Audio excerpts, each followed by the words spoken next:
অসম সাহিত্য সভাৰ নিৰ্দেশ মৰ্মে আজি আমি কোকৰাঝাৰ জিলা সাহিত্য সভাই কোকৰাগাম শাখা সাহিত্য সভা আৰু কৰাইতাৰী শাখা সাহিত্য সভাৰ আতিথ্যত কোকৰাগাম অঞ্চলৰ চান্দলাতাৰী উচ্চ মাধ্যমিক বিদ্যালয় প্ৰাংগণত দিনজোৰা কাৰ্যসূচীৰে বিষ্ণুৰাভা দিৱস আমি উদযাপন কৰি আছোঁ।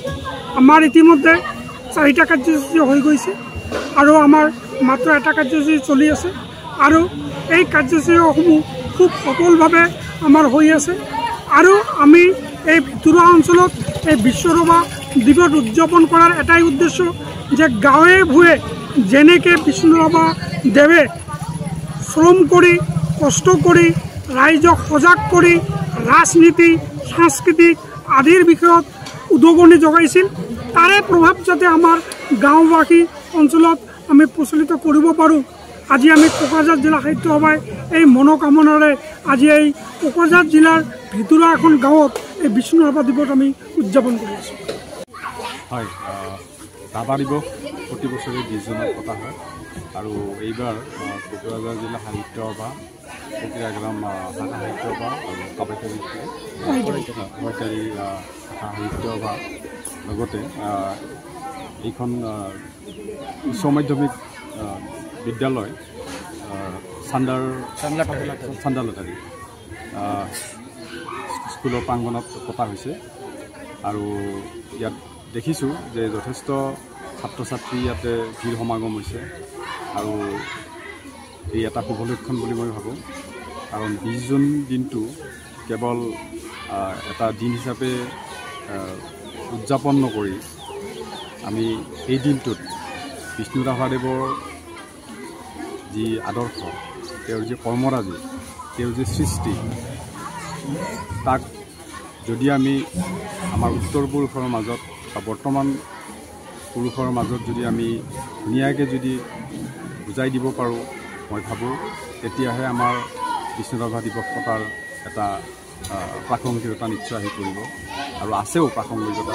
সেইকাৰণে আমি পালন কৰি আছোঁ আৰু সকলোৱে এখন সুস্থ সমাজ গঢ়াৰ ক্ষেত্ৰত এখন সমাজ য'ত আদৰ্শ থাকিব, য'ত নৈতিকতা থাকিব, য'ত ভৱিষ্যতৰ সপোন থাকিব, তেনেধৰণৰ এটা কথা চিন্তা কৰিয়েই অসমৰ ৰাইজে বিষ্ণুৰাভাদেৱৰ যিটো মৃত্যুতিথি সেইটো ৰাভা দিৱস হিচাপে পালন কৰি আহিছে আৰু আমি সকলোৱে সেই একেই চেতনাৰে আগবাঢ়ি আহিছোঁ যাতে আমি বিষ্ণুৰাভাদেৱৰ তেওঁৰ জীৱন, তেওঁৰ কৰ্মৰাজি আৰু তেওঁৰ আদৰ্শক আমি সমাজৰ মাজলৈ নিব পাৰোঁ।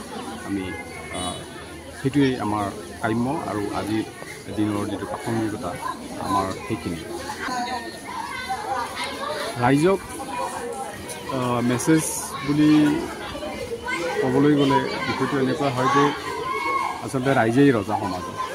গতিকে এজন ব্যক্তি সমাজৰ পৰাই যিহেতু ওলাই আহে, গতিকে ব্যক্তি আৰু সমাজৰ যিটো সম্পৰ্ক সেইটো এটা অতঃপ্ৰত সম্পৰ্ক হয়। সমাজত ব্যক্তিৰ পৰিৱৰ্তন হয়, এচামৰ পিছত আন চাম আহে। কেতিয়াবা কিছুমান কাৰণত কোনোবাৰ কথা আলোচনা নকৰাকৈ থকাৰ ফলত হয়তো তেওঁৰ যিটো প্ৰাসংগিকতা সেইটো কম হৈ পৰে। কিন্তু আমি জানো যে বিষ্ণুৰাভাদেৱৰ যিটো অৱদান সেয়া আমি কেতিয়াও ওলাই কৰিব নোৱাৰোঁ, কেতিয়াও আমি পাহৰিব নোৱাৰোঁ। গতিকে আজি অসমৰ চুকে কোণে বিষ্ণুৰাভাদেৱৰ যি আদৰ্শ, তেওঁৰ যিটো দৰ্শন, সেই দৰ্শনক এটা নতুন উদ্যমেৰে জাগ্ৰত কৰি সমাজখন আগবাঢ়ি নিয়াৰ বাবে চেষ্টা কৰা হৈছে। সমাজত যাতে ৰাভাদেৱৰ নিচিনা খেলুৱৈ জন্ম হয়, সমাজত যাতে ৰাভাদেৱৰ নিচিনা এগৰাকী ভাল ছাত্ৰ বা ছাত্ৰীৰ জন্ম হয়, সমাজত যাতে ৰাভাদেৱৰ নিচিনা সমাজৰ নিষ্পেষিত নিপীড়িত ব্যক্তিৰ বাবে নেতৃত্ব ল'ব পৰা ব্যক্তি জন্ম হয়, সমাজখন যাতে সুপথেৰে নিব পাৰে তাৰ বাবে ৰাভাদেৱৰ নিচিনা ভাল চিন্তা কৰিব পৰা মানুহৰ জন্ম হওক। আমি সেইখিনি আশা কৰিছোঁ আৰু সমাজেও যাতে তেনেকুৱা এটা পৰিস্থিতি যাতে ব্যক্তিক যাতে দিয়ে তাৰে এটা প্ৰাসংগিকতা আছে। আৰু যিসকল ব্যক্তিসকলেও সমাজক বাদ দি যাতে নচলে, কাৰণ প্ৰত্যেকজন ব্যক্তিৰেই নিজৰ জীৱনৰ লগতে সমাজৰ প্ৰতিও তেওঁলোকৰ এটা দায়বদ্ধতা থাকে আৰু সেই কথাটো আমি সকলোৱে মানিবই লাগিব।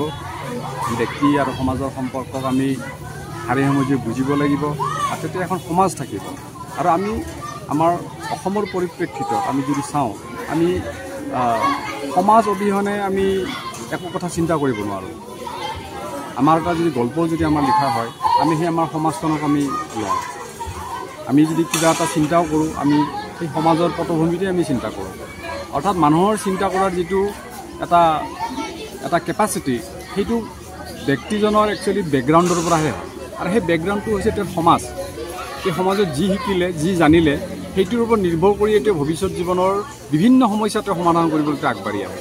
গতিকে মই ভাবোঁ যে আজিৰ এই পবিত্ৰ দিনটোত তেওঁৰ যিটো আমি এটা সন্মানীয় এটা দিন আমি দিছোঁ যে ৰাভা দিৱস, এই ৰাভা দিৱসত আমি এনেধৰণৰ কিছুমান যি বাৰ্তা সেয়া সমাজত যাতে আমি দিব পাৰোঁ আৰু ব্যক্তিসকলকো যাতে দিব পাৰোঁ আৰু ব্যক্তি আৰু সমাজৰ মাজত এটা যাতে ধুনীয়া ভাৰসাম্য থাকে আৰু এখন যাতে আমি সুস্থ সমাজ গঢ়িব পাৰোঁ, সেয়াই আমাৰ কাম্য।